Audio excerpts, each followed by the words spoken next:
We grow when we give. We grow when we give. We grow when we give. Nosotros crecemos cuando damos. We grow when we give. 与えるとき成長する。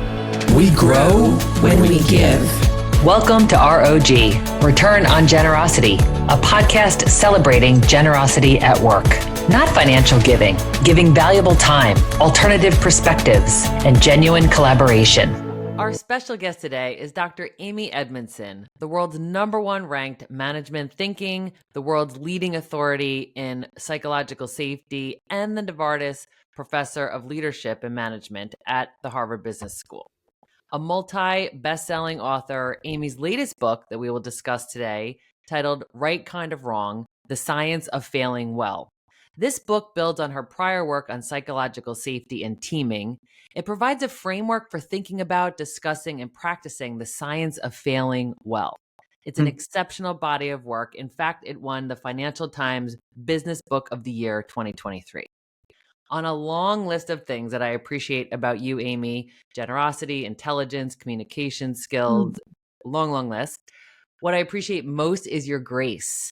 You are gracious when you disagree with others and when you clarify what you're saying. I'm just deeply honored to have this conversation. Welcome to R.O.G. Thank you. That is the most gracious introduction I think I've ever had. So thank you. What a pleasure to be here. Thanks. You know, I mean it. I've been a student of yours for a long time. And one of yes, I learned the content that you share, but how you communicate is really exceptional. And it's just a great role modeling. So thank you for that. So I think it would be interesting to hear a little bit about your background. Yeah, always. I will try not to make this our whole time together. But I grew up in New York City, and just in sort of uptown Manhattan. My dad rode his bike to work every day. I would be ridden on the back way before we had those comfortable seats, to our parochial school and my brother on the front. I mean, it was terror, but it was great. Anyway, so I grew up in this kind of kooky family where my dad loved to cook, loved to ride his bike to work because it saved a quarter for the bus or whatever. Went to school. I was pretty good at school. Went to Harvard College, studied engineering. Wasn't really very good at it, but I wanted to show that I was as smart as my brother, which I was not. And then went off. Here's where the adventure begins. Went off to work for Buckminster Fuller, who was just a remarkable American visionary architect, inventor, who was passionate about problem solving in ways that would help the world work for everyone. So that sounded like a pretty good mission to me. Now, I think his primary impact was really as an educator who changed how so many people thought, about their role in society, about their lives, about their kind of responsibilities. So he very much influenced me. He was in his 80s. He died. I wrote a book about his work, not a biography, but a book about his work. And then I was wide open, sort of like, what do I do? And what am I good at? And make a long story short, I almost accidentally got a job in a boutique organization development consulting firm. And I loved it, right? I loved organizations and their challenges. And I found them to be full of, really thoughtful people who were stuck, unable to make their giant corporations shift as they knew they needed to thrive in a changing world. Right? So this became of such great interest to me that I realized I sorely lacked the training and the education I needed to be as effective as I could be. And so I found myself 10 years after college applying to a PhD program. So I met some professors who said, yeah, this is what you should do. So I applied, and lo and behold, I got in, the first couple of years were a little rocky because I was not just that I'd been out of school for a long time, but I was with people who had majored in psychology or business. And I know nothing, right? I'm just completely a neophyte and many years older than all of them. So it took me a while to get my footing and get my identity, as a researcher. But then all of a sudden I kind of found my stride and realized this is great work. Like this kind of work is really great for someone like me. Like I like coming up with, what are the right questions to ask? And then what are the data one would need to answer that question? And what would be why might this matter? And how could we help people, practice differently and all this stuff? And so when I graduated from the PhD and I got a faculty job, as an assistant professor at Harvard Business School, I didn't think I'd get to stay here. I mean, I just thought, well, this is a great place to start, and I won't get tenure, but that's okay because I'll learn a lot. I'll become a better teacher. I'll get some work done, and life goes on. And lo and behold, 28 years later, I'm still here. Thank God for that. Oh my gosh, thank you for that very brief walk through your history. A lot of it is in some of your other writings, so for people who want to dig in deeper, they can, but that was a really helpful background. And I know Buckminster Fuller is a major mentor and an influence on you, so we get the benefit of his wisdom through your work. He exuded curiosity. He just was, even in his mid 80s, he was just like genuinely curious about everything. And, even something as small as my running shoes. I mean, he was stunned by these Nike shoes I had because they were so lightweight. He was born in 1895, right? So it kind of went, wow, like this. Yeah. I remember thinking, just a pair of running shoes. But yeah.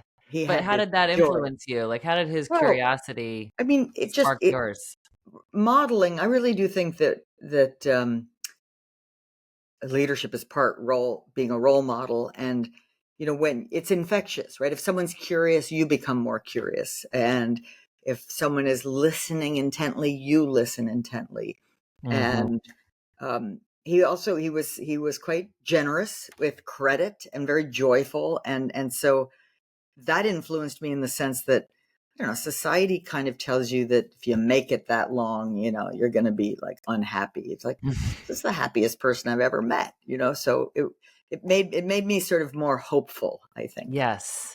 Yeah. He really modeled like a lot of these important characteristics and attributes. And he was also successful, because I do think sometimes there's like an anti-prosperity type of messaging going on, that you can either be good or wealthy. Yeah. And I think, it's funny, Bucky used to say, you have to make up your mind whether you're going to make money or make sense. Oh. And it wasn't that they're mutually exclusive, but which path do you get on? Like if you deliberately set on the path to try to solve problems, the money will probably follow, at least enough of it. Whereas if you set on the path, okay, I just have to make money, you may succeed in making money, but you may find yourself somewhere you don't want to be. Right. So so what was his counsel to you as a young professional? It was essentially follow your nose. I mean, try to do good work, use your brain. You're here to use your brain to solve problems on behalf of others, right? It's that simple. Right. Now, different ones of us have different problems. I'm not very good at solving technical problems, but I'm good at solving kind of people and organizational interaction problems. Team problems. Yes. Yeah. Which some would argue those are more complicated. Yeah. So when you just talked about how, you like coming up with the question and finding the data that we need, and then, how can we look at this differently and how might this make sense? I mean, that led you to this body of work that we've been talking about. Can you tell us a little bit about how this came into your life, and, why did you decide to study mistakes and failure? I decided to study mistakes and failures because I was really interested in learning. I mean, I just, and specifically organizational learning, not human learning or individual learning, but because I was just perplexed and fascinated by the fact that these large corporations I had been spending time in had trouble shifting. Let's just say automotive, the big three had trouble shifting, even though the writing was loud and clear on the wall that smaller, more fuel efficient, higher quality cars were coming in and stealing market share by the day. And I thought, my initial stupid idea was they just don't know, right? But then I realized they know better than I, but it's hard to shift, right? So I thought, well, why is it so hard? And what is it, and there's a lot of very sophisticated answers to that question of why it's hard, but at least one of them is, it's difficult to get human beings to change their behaviors in kind of productive ways. And so if you want to be, so I got fascinated by Peter Senge's learning, the fifth discipline, and the learning organization and systems thinking. And I thought, if you want to be a learning organization, what does that mean, right? It doesn't mean individuals are learning. That's true, but absolutely inadequate. And then you can't step back and say, well, the organization's learning. Like, what does that mean? I mean, it's way too abstract. The organization doesn't even really exist. That's an abstraction. It's lots and lots of people and lots of departments and teams and so forth. And so I came to the idea that the team is really the unit of learning in organizations. And that means, the top management team is learning about the market environments and the technological changes and making strategic bets on what's going to work. But that is the product of high quality conversations and, to some extent, mistakes and failures and understanding them. Meanwhile, you've got teams doing product development. They have to be learning. You have teams on the front line doing, Kaizen and continuous improvement. They're learning, right? So it's like, okay, every team has to learn, but they're learning different things in different ways. So again, that's still a little too abstract. So I got invited to, but in that story, in that thinking, was always that mistakes and failures, and those aren't the same thing, are part of the curriculum, right? They're part of what we must learn from. And so when I was invited as a early stage graduate student to study, because they needed help from some kind of social psychologist to study medication errors in hospitals, it's like, yeah, that seems like a good place to study organizational learning, because it's clear that the goal is to reduce medication errors and reduce patient harm. And, and it's clear we don't know enough about how to do that. So I said, yes, I'm going to help with that. And I can't say that I made a huge contribution to that question, but what I did find by accident was that people even in the same hospital systems have extraordinarily different tolerances for speaking up about error. And that was the sort of initial aha moment that led to the research on psychological safety. And when I say people have differences, these differences were team-based, right? It wasn't just personality, like you might be different than me. Well, that's true, but that isn't what really shaped it. What shaped it was the what I called at the time the interpersonal climate.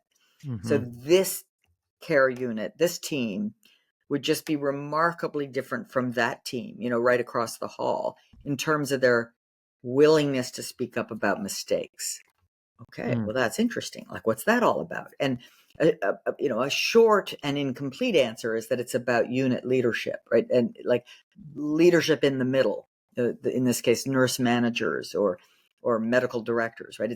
It's those sort of proximal leaders that have an outsized impact on the climate that we develop together. I mean, we all have an impact, but the kind of the unit chair, the boss, the restaurant manager, they have a larger impact. And what the data showed was that these differences were very much, I get survey data from individuals, but individuals who are in the same team have very similar responses compared to individuals in another team.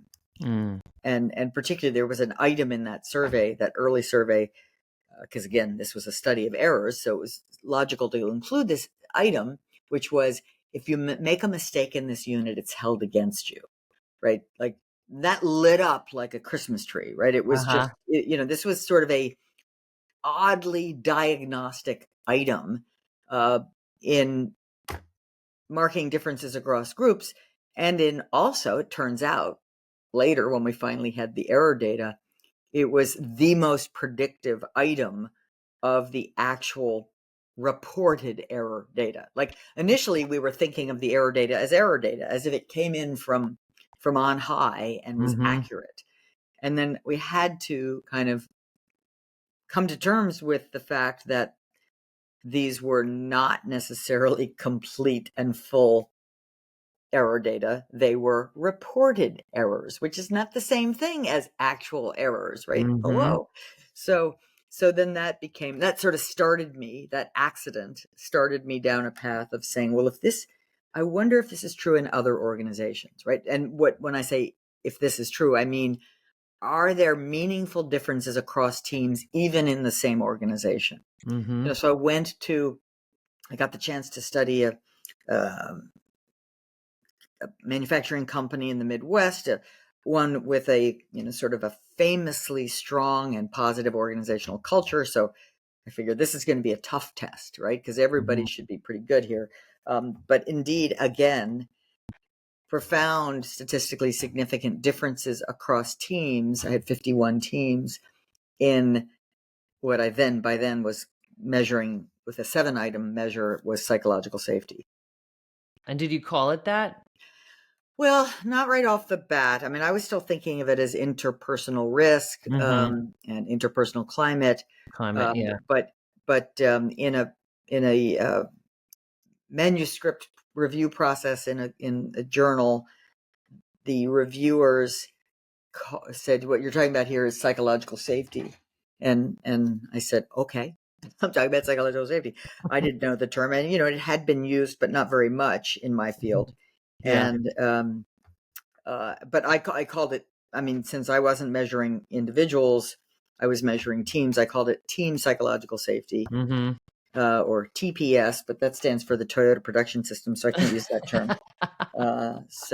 I attribute you to the term psychological safety, and I know humbly you say, it's team psychological safety, but really it wasn't on the map for general probably practitioners. Yeah. In the clinical world, like I think Carl Rogers may have first coined it. I'm not 100% sure of that. Yeah.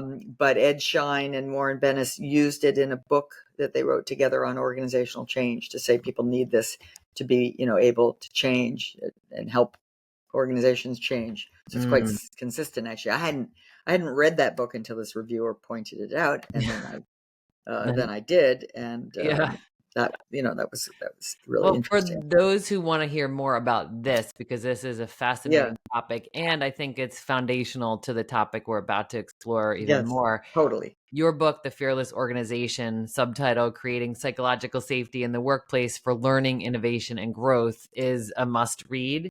And then just as a side note, on R.O.G, we had Michael Bush, who's the CEO of Great Place to Work. Yes.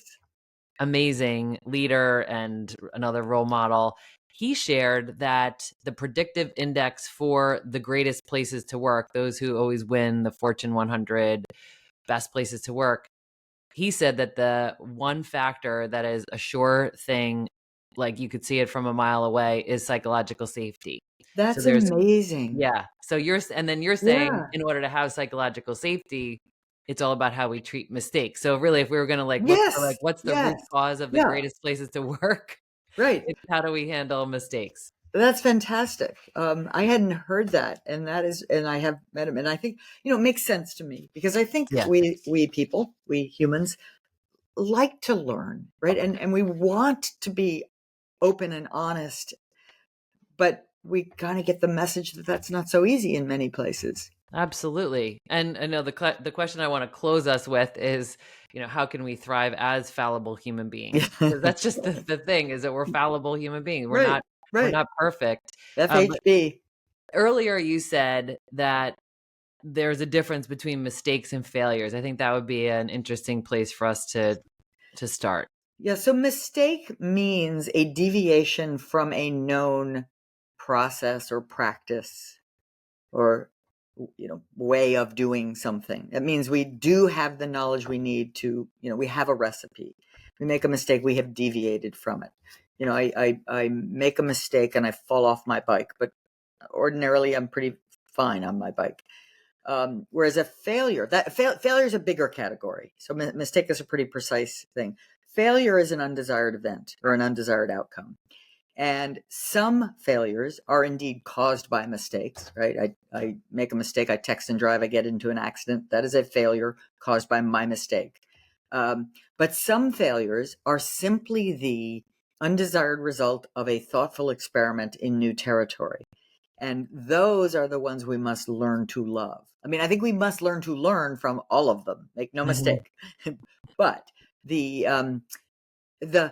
new failures are not mistakes because we had no recipe that we were deviating from, right? We're trying to discover the recipe that we need to get the result that we want. Excellent. So you explain in your book these 3 failure archetypes. Let's look at those, and then we can look at what is the criteria for the best kind of failure.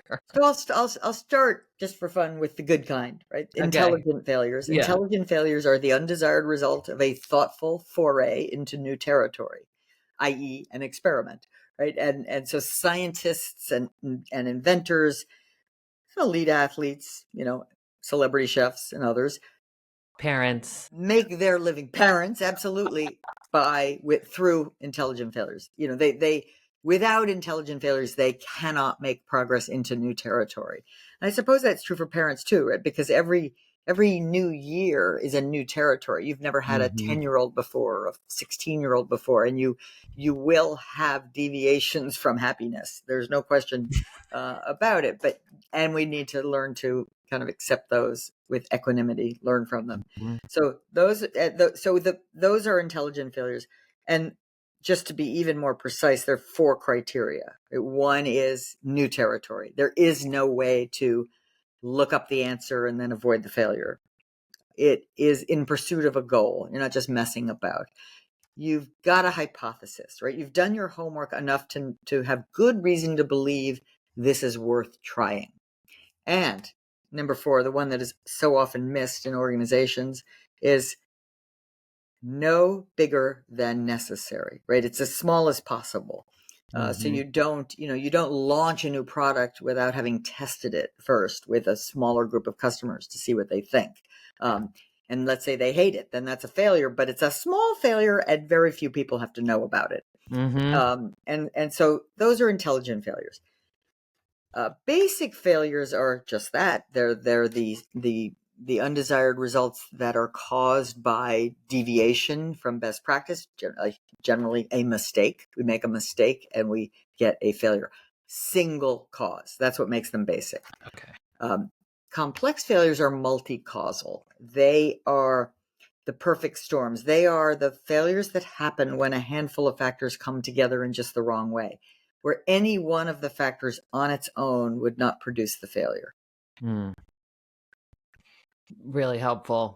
And so as we're experiencing failure, which inevitably we will throughout probably every day, it's helpful for us to run it through this criteria and to say, how do you think about that? Yeah, well, so it's 2 things. One, I mean, I do think it's very important to kind of quickly size up, diagnose a failure, an undesired result that just happened. And for the following reason. First of all, if it's an intelligent failure, you can pat yourself on the back and say, thank you for the new information, right?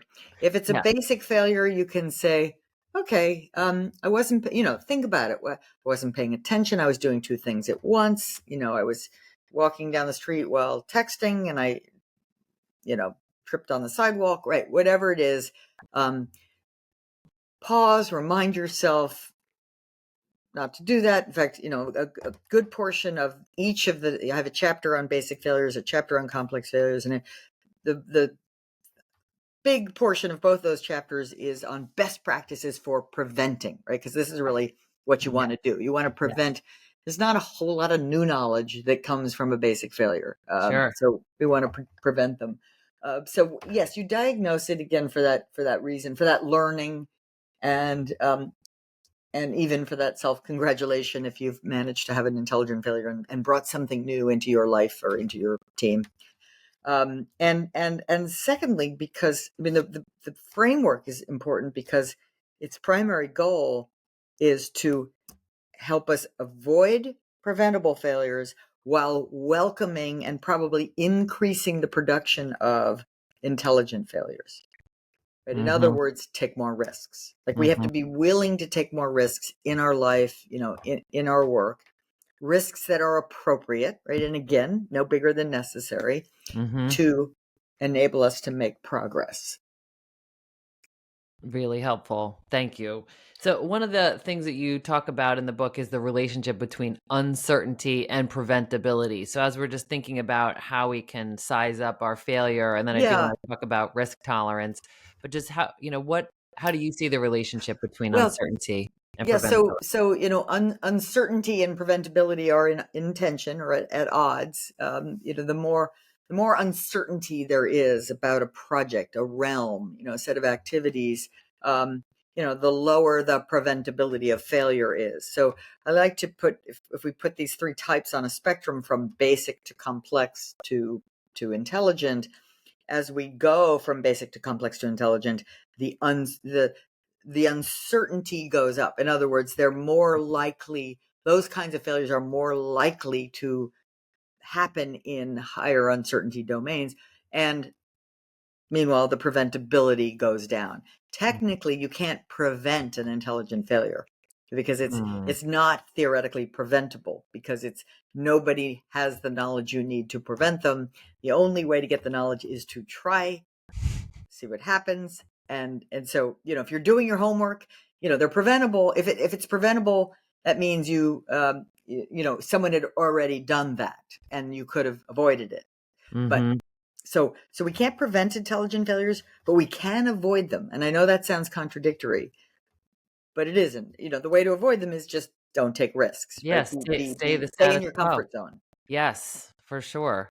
And I think for some leaders, and I've heard you say in other podcasts that you've been on, that as you grow in your leadership responsibility, like CEO, the more risk kind of fear there is.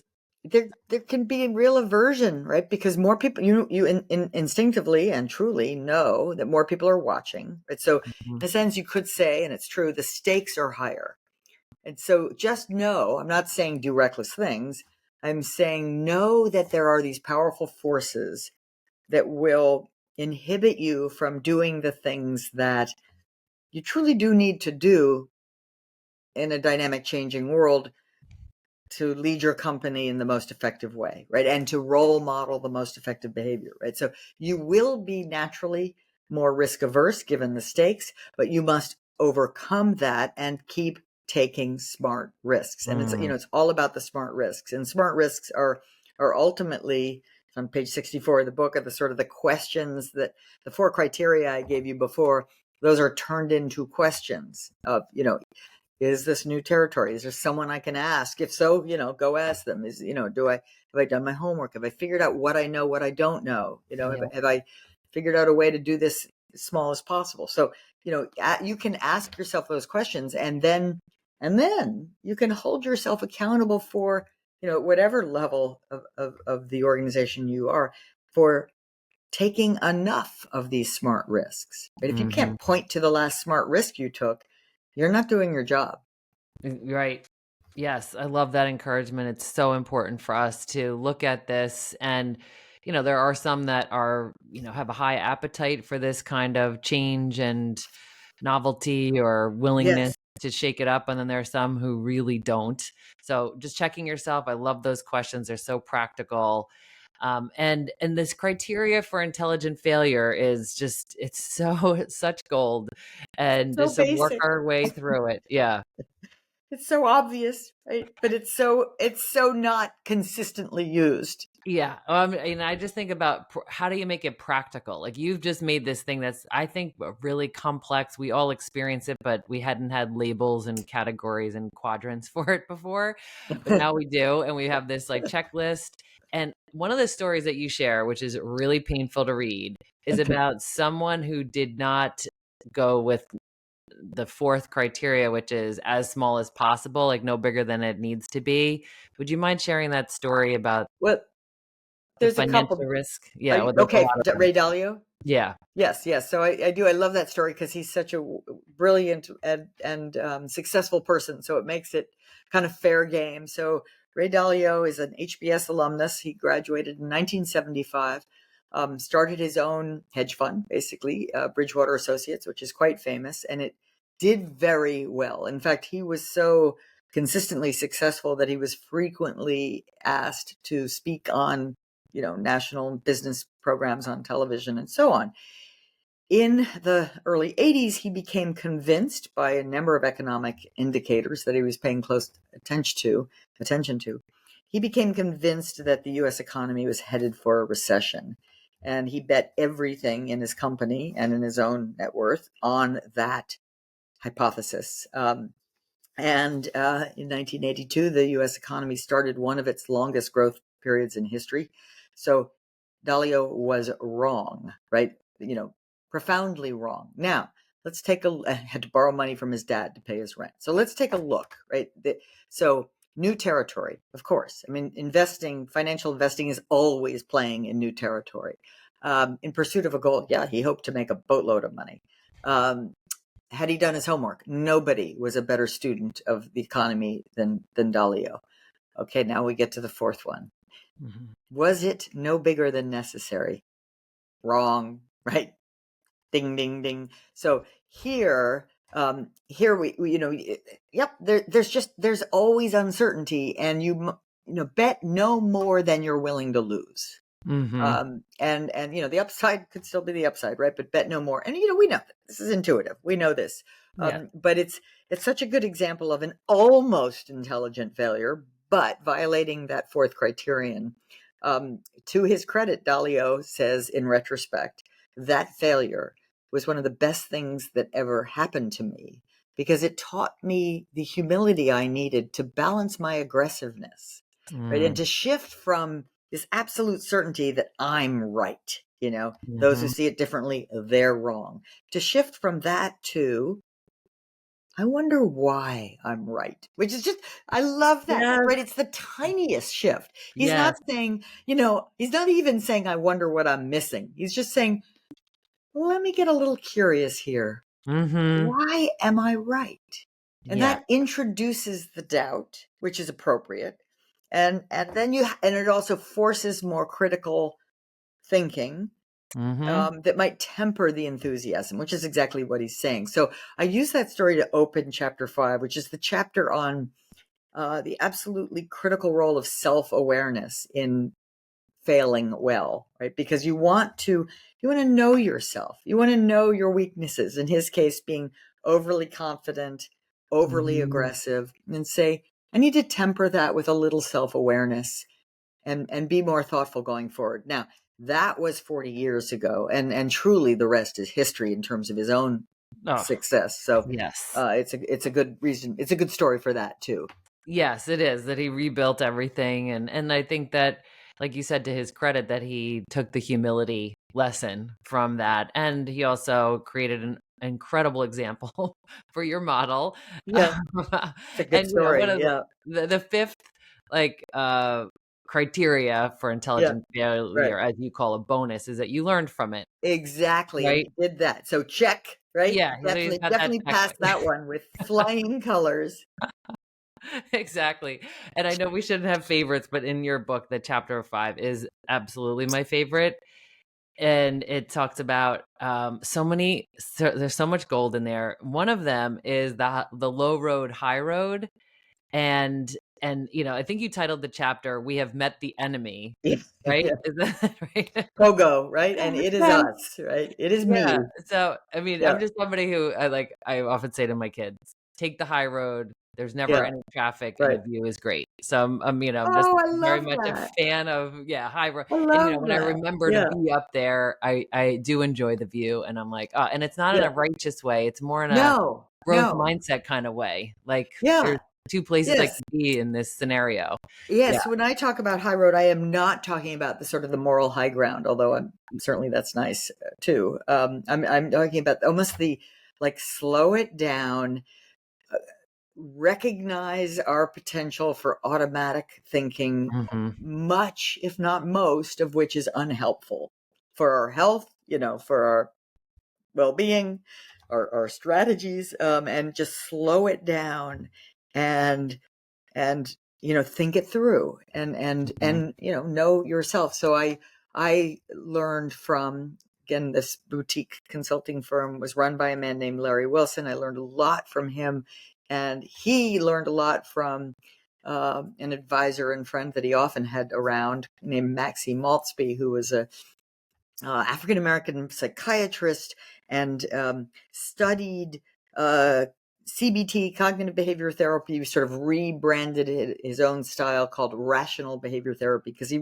Maxie really felt that it was all about being rational. Right? When you're late for a meeting, your heart rate goes up and you start to think this is awful and this is catastrophic, and it's like, no, it's inconvenient, right? Or you just slow it down, think it through, and maybe next time you'll build in more time for transit or what have you. But it's not, learning to be rational, learning to be thoughtful, so that we don't get into an emotional tailspin that doesn't serve us well, doesn't serve our colleagues or families well either. Yes.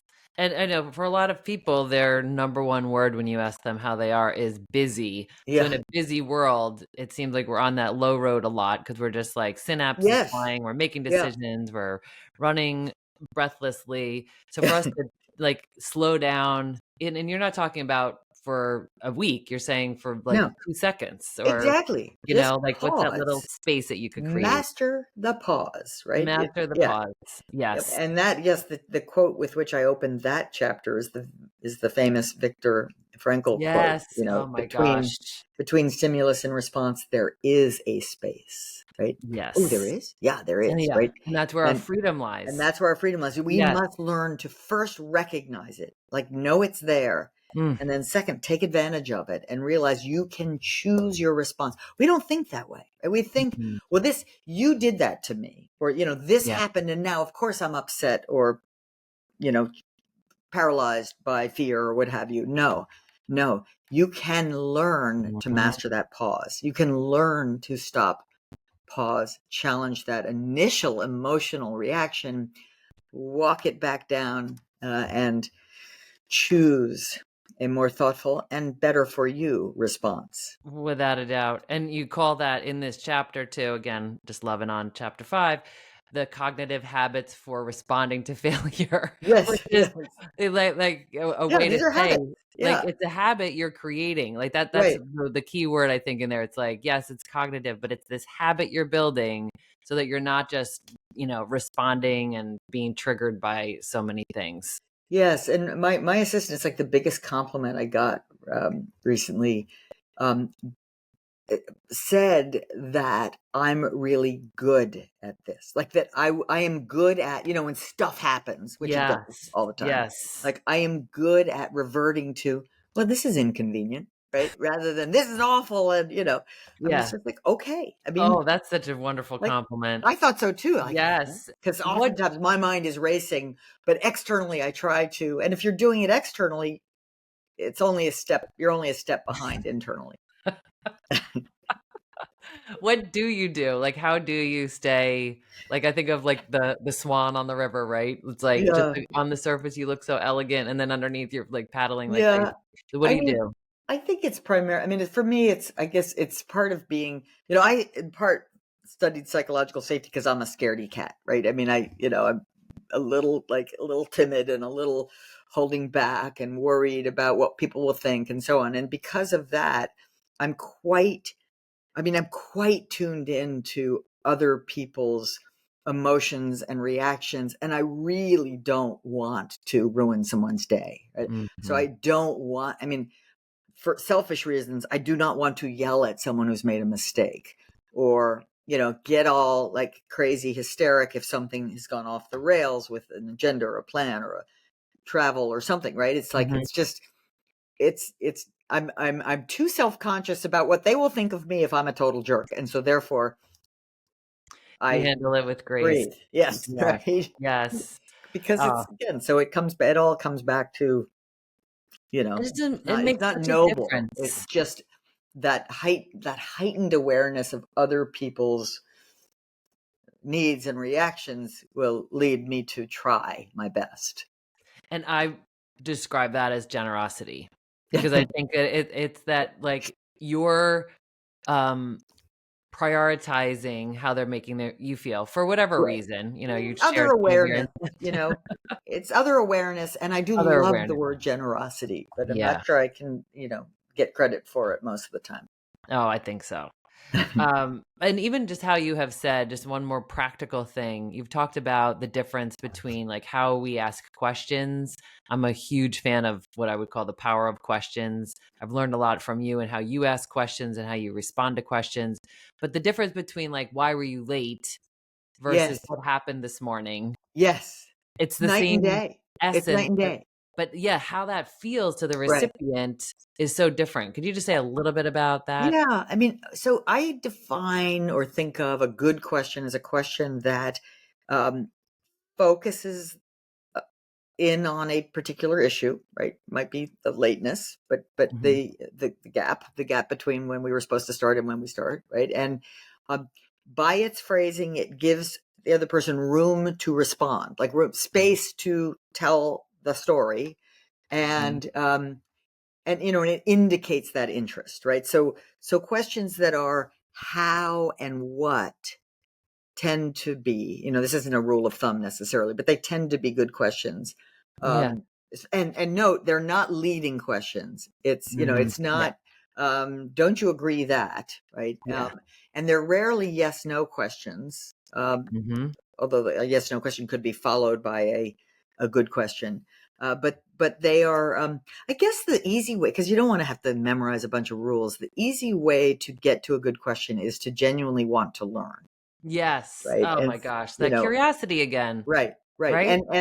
And also sequence matters, because let's say there's a failure, right? A project deadline is missed or something. Your instinct is to say, how the heck did that happen? But it's better to sort of say first what happened and where do we go from here, right? And you know, and to have a genuine spirit of, because it's all about the future. Like in some ways, the past is data from which we must learn, but we can't change it literally. So we should be far more interested routinely in the future than in the past, but we're in fact the exact opposite. Like we will perseverate on, but why did you do that? It's like, well, no, it's more like, how can I help? Yes. What ideas do you have about what we should try next? Yeah, I have this model on the power of questions where you're driving this car and there's two roads. There's the road of rumination, which is all of the why questions. And then there's the road of resolution, which is the what, how questions. And I always say that those are the windshield questions, because they're all about the future versus the why rear view mirror questions, which, like you said, it's data. It's interesting, but that's not where we want to stay, because then we're just not going anywhere. We need it. We need that. We need to use it, because otherwise, you know, if we didn't learn from our failures and so on, then we're just doomed to repeat the same ones over and over. So we need it, but we have to try not to ruminate, not to perseverate, but to use it like scientists do, right? Yeah. Scientists are disappointed when their experiments fail, but what are they going to do? They can't yell at Mother Nature, so they can just get the learnings, use the learnings to design the next step, and we should be doing that too. I'm cheating and I'm looking at your book for the Ben Franklin quote, which you probably know off the top of your head. But he talks about how it's not, I didn't fail 10,000 times. Oh no, that's Thomas Edison. Oh, Thomas Edison. Yeah, there's probably a there it is. Fabulous Ben Franklin, but I love the quotes, but I don't think I have one but each chapter has a great failure quote. So good. It's like, and that's one of them. Edison, famous Yeah, inventor. So yeah. much of what we take for granted in our environment today, indirectly or directly, came from him. Failure, failed. I have not failed. I found 10,000 ways that won't work. Right. So that's Yeah. brilliant, right? That's the data. Brilliant. Like each Yes. and every one of those 10,000 failures was useful to me in finding the right path. Right? Yes. So I love that spirit, of course. And what that also shows us is that this is not a new idea, right? This is not a new idea, but emotionally, most of us still struggle to put it to use. Right. And you think of somebody like an Edison who just like woke up and knew the answers to these problems. So I think it reminds us It's just that not true. tenacity is a requirement for us to really be like think like a scientist and be the kind of leaders that we want to be.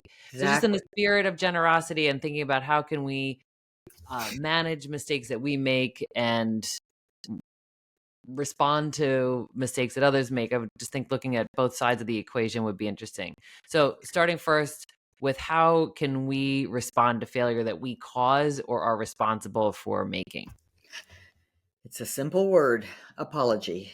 And it's, it turns out that apologies are really powerful, right? They have almost magic healing powers. Their job is to heal a relationship. Because, and it can be just a small, sort of small harm is done to a relationship when you don't do what you said you would do, or when something goes wrong in ways that may not even be entirely like complex, right? Might not be entirely your fault, but you still it can own your part of it. So apology is a sort of a small word, but that has enormous power interpersonally.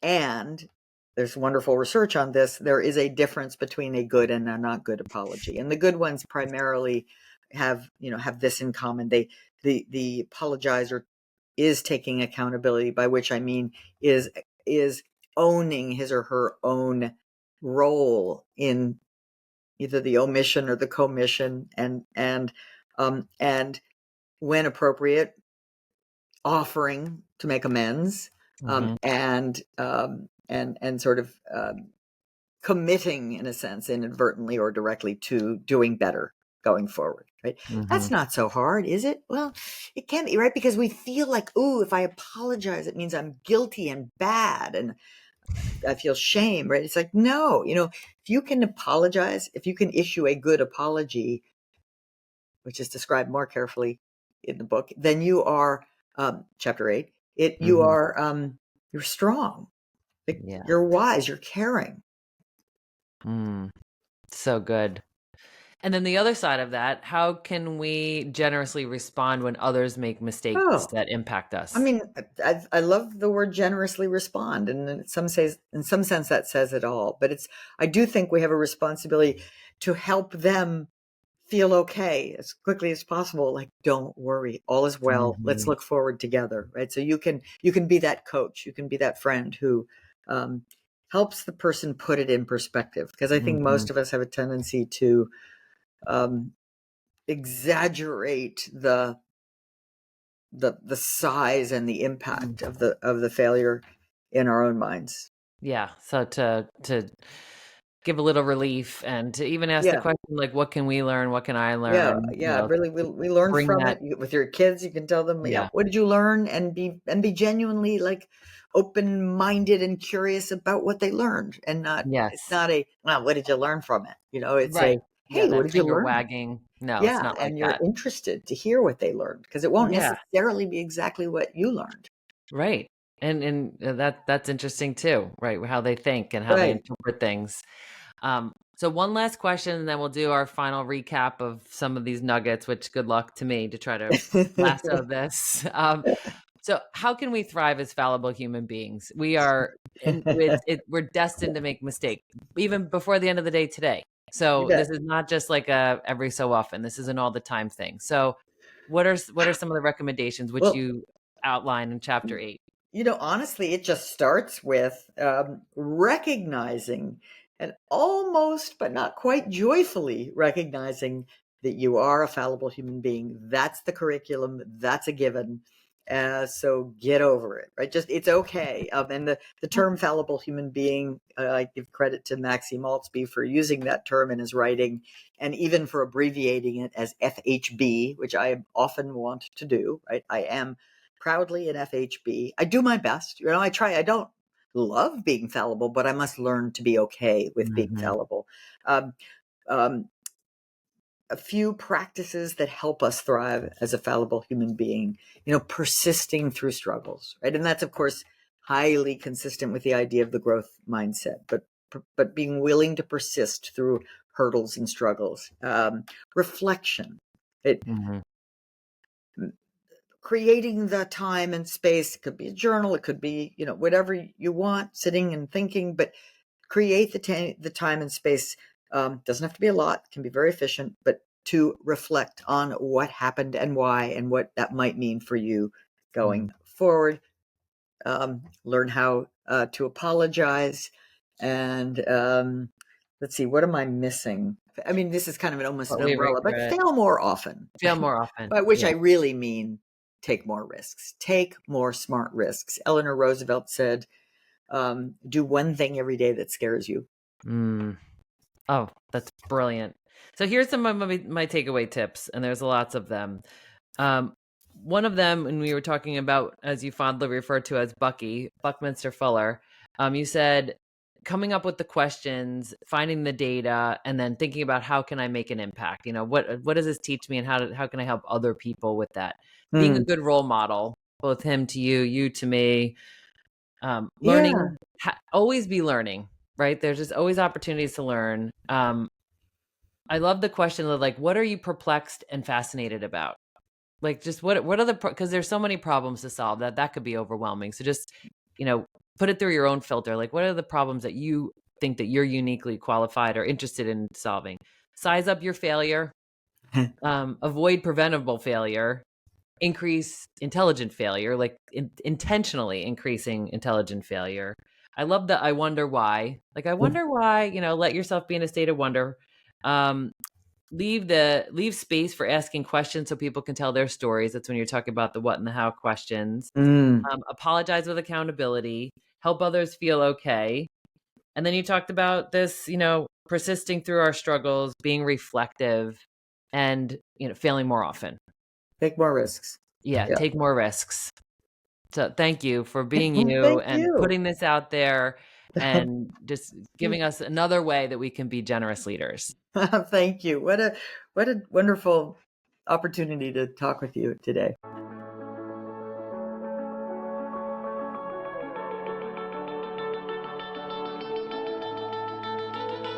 Thanks for listening to R.O.G. Return on Generosity podcast. Please help us grow by subscribing and reviewing us on your favorite podcast player.